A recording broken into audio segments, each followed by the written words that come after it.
Uh, Hi, everyone. I think it was last year I presented here, Jack. So I'll try not to repeat myself too much. So last year I presented some data on a little innocuous little pool not far from Gellibrand that upon further analysis we realise is not really innocuous.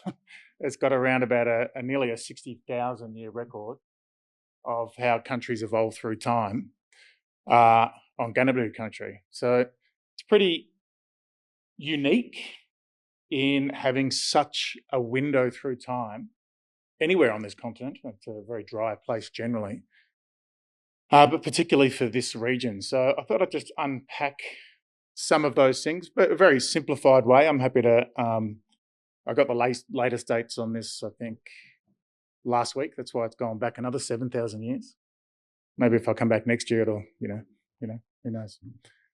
So I'll keep it fairly simplified. I want to just recapitulate some of the ideas that I put up last year, and maybe it's new for those who weren't here, around some of the narratives that this place runs on, this place being the nation of Australia, in a very sort of quick way, and then I want to get into the data. There's a strong narrative that was really formed when Captain Cook shot 2 Dharawal people to get on land and then claimed the place was unoccupied, that this landscape was not influenced by Aboriginal people whatsoever. From esteemed anthropologists who called us intelligent parasites who had no discernible influence on the environment whatsoever, through to wolves in sheep's clothing who worked for Aboriginal organisations for decades, whose final statement, piece de la resistance, was that Aboriginal people had no discernible impact on the environment whatsoever. And not only that fire is bad wherever it is applied, right through to the modern day where we use fancy statistics to prove that Aboriginal people had no influence whatsoever on the environment at all. And so we quite happily plonk in wilderness areas everywhere, and have this essentially as our our founding document, this idea of that became terra nullius. But we know fundamentally this is untrue. People have influenced the globe, the world. I don't know why we hold on to this myth. I don't know why it still pervades. I don't know why it still dominates the discourse. But it does. And here's a plot of the last 12,000 years broken up into sections along the x-axis, kind of like a log scale, if you like. And it shows that around less than 20% of the Earth's surface has escaped human influence over the last 12,000 years, and that includes ice.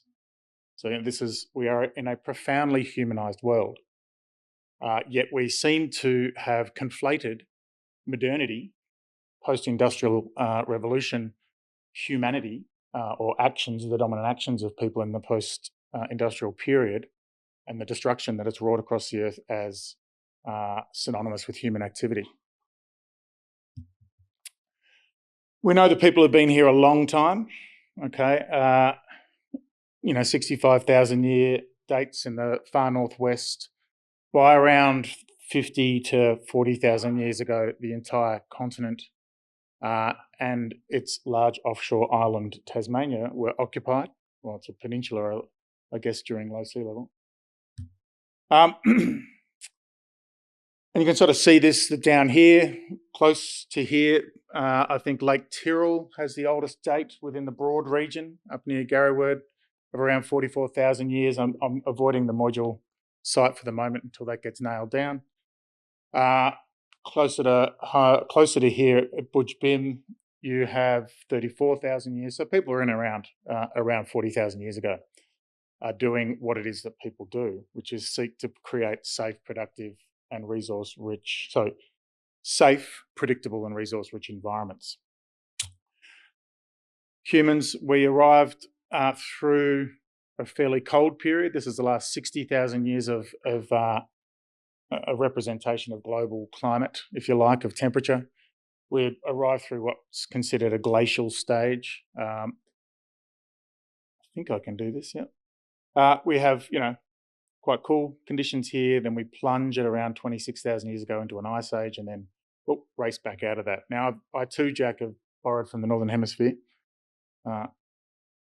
broadly speaking, the kind of energy budget of the Earth dictates that, broadly speaking, ice ages, glacial periods, of which there have been many over the last 2.6 million years, are dominated by low biomass vegetation. And non-ice ages, the one we're living at the moment, is called the Holocene, or interglacial periods, are dominated by trees. So that's just a broad sketch. Okay, people arrived into this continent. It was a cool phase, probably a lot of open country, climatically determined, set about doing what it is that people do. And by 40,000 years ago, every part of the continent was occupied. Okay, so how's that relevant to what I'm going to talk about today? Here's Gellibrand. And here's this sort of tiny little pool right on the edge of the Carlisle Heath, surrounded now by some pretty thick forest. I don't know if I should, I will. I think I've got some time. I'd just like to, some people don't really know what it is that I do. So here's an example based on some work with Wurundjeri that I'm doing on the Lower Burra. This is a place called Bolan Bolan Billabong, the place that the Wurundjeri chose to be to set up as their base, if you like, as Naarm or Melbourne. Modern Melbourne was expanding. They were told, no, this is too good a dairy country. You have to go to Narri Narri Warren. And we're sort of piecing together the history of that site. So we do that by taking a sediment core, which is a bit like a land-based ice core. So we flow down into these wetlands, or we walk out, or we do whatever is required to get out there, and we, in a very sophisticated way, smash a giant pipe in the ground. We extract a sediment core, and that site is accumulating every single day. It's accumulating information, atmospheric information, pollen, charcoal, all these sorts of things that are living in the water, diatoms and little insects, and also the water chemistry is changing depending on what's going on in the environment. So we take it back to our fancy lab and split it open and have a look at what's inside using various techniques. And it's essentially a history book that we have to decode with sort of different scientific methodologies. We principally focus on what I'll talk about today, pollen, which is a reflection of vegetation, and charcoal, which is a reflection of fires. So this is Anthony Romano, my 2IC, if you like, digesting all the things we don't want out and leaving behind the bits we do. This is arguably one of the most dangerous pursuits in the university. This is the stuff that they melt bodies with in Breaking Bad. So don't disagree with me. We analyse all these things and we count them, and we too are fancy. We do statistics, okay? So everything we say is right. We look at charcoal, and the pollen's quite pretty. It's diagnostic to a particular species, and we can develop by counting high numbers. The beauty of pollen is it's put out in high quantities, that we can actually start to do some statistical analyses on it because of its abundance, and we can start to play around with these things and reconstruct landscapes. So without further ado, here's 57,000 years of the eastern edge of the Carlisle Heath. I'll take you through it because this is the way that we view the world. This is zeros. This is now, okay? Time's really compressed here, yeah? So that's 60,000 years. I mean, we look at this and it's amazing. It's just like space in the modern world that we live in.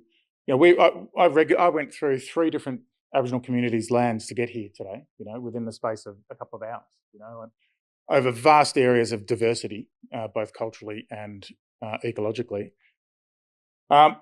Here we're about to whistle through 60,000 years of history, which is, countless generations. It's actually not countless, you could probably count them. Around about 3,000, I guess, generations of people living on country, developing into knowledge, intergenerational knowledge transfer, relationship, all that sort of stuff with country. Up the top is that Ice Age curve again, okay, just a reference.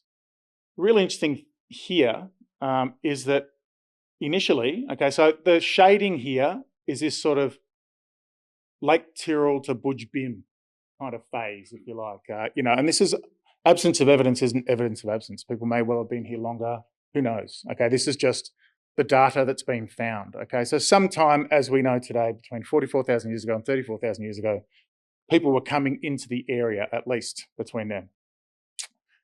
It's before the onset of the last ice age, which is that blue you can't see running down here. So what you have here is you have a lot of eucalypts, okay, and you have a lot of fire. I've put a log scale here because the actual data here is really biased by basically the post-invasion. There is so much charcoal, it's ridiculous, okay? It's this little dot here, and I'll show you an expanded view of this in a moment. Okay, so I've just put this into a log scale so we can artifactually increase and depress large values. Where there's high eucalypts, you'll see there's a really tight correlation between charcoal and eucalypts. Okay, and we see this all over the continent. Where there are eucalypts, there is fire. Okay, it's a strong relationship. The interesting thing is here, outside of any major climatic change, and there may well be, there seems to be a shift from eucalypts to she oaks. This is unusual. Most ice age sequences in Australia show grasses. It's not unrealistic. Up around Newcastle, a similar thing happens. Up just south of Evans Head, we've got a similar site that does the same thing. In particular locations, you can get she oaks surviving. They're probably maybe stunted individuals under low carbon dioxide and low temperature. But the point is you have a she oak forest persisting through the last ice age. Then the Holocene comes in, right? So the end of the last ice age pops in. Now, we know, given that there's forest there today, there is no physical barrier whatsoever, biophysical barrier, to this becoming a thick forest. Yet it remains as a mixed she oak eucalypt woodland. Okay, and we know we can sort of say these things like woodland because we've done a lot of work on the modern pollen representation of these things. And then, okay, so you have this persistence with some charcoal, okay, not a lot. So clearly no big, hot, heavy fires. And then something happens around about the early 1800s, which I think we all know was the violent effects of colonization. And you get the largest spike in eucalypts to have occurred in the last 60,000 years. And you get the largest spike in charcoal influx that you've seen in the last 60,000 years.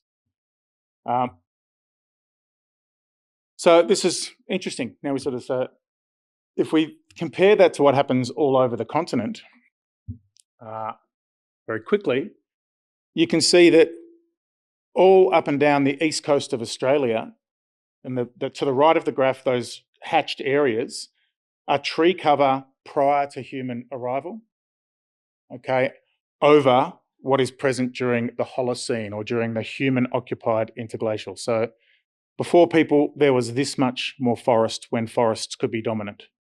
Before people, there was this much more forests than before people were occupied, and the same up in Cairns, out the back of Cairns and the Atherton Tableland. So what you see here is that people have had a profound influence on tree cover all over the East Coast, including, as we see now, here in the Carlisle Heath. People have reduced tree cover substantially because here, when you would expect, given the high temperatures relative to back in, you would expect eucalypts and other trees to be dominant, but they're not.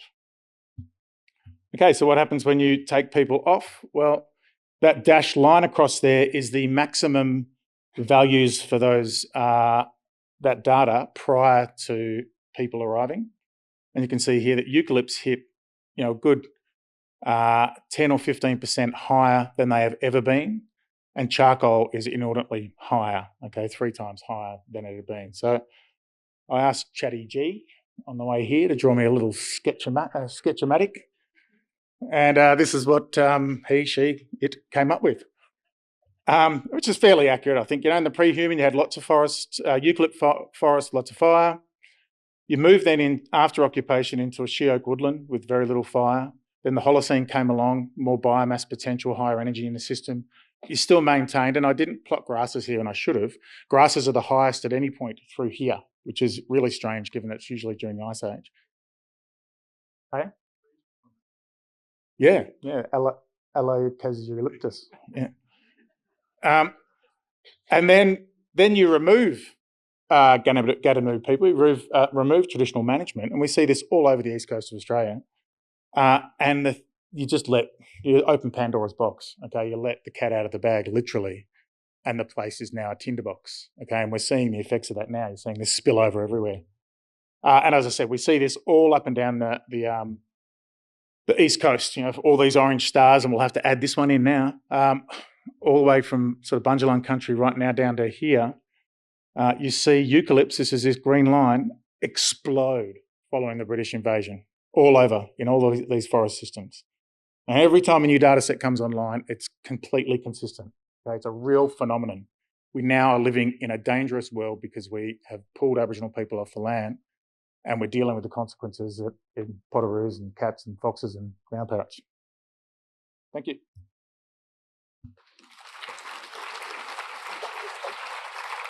One question.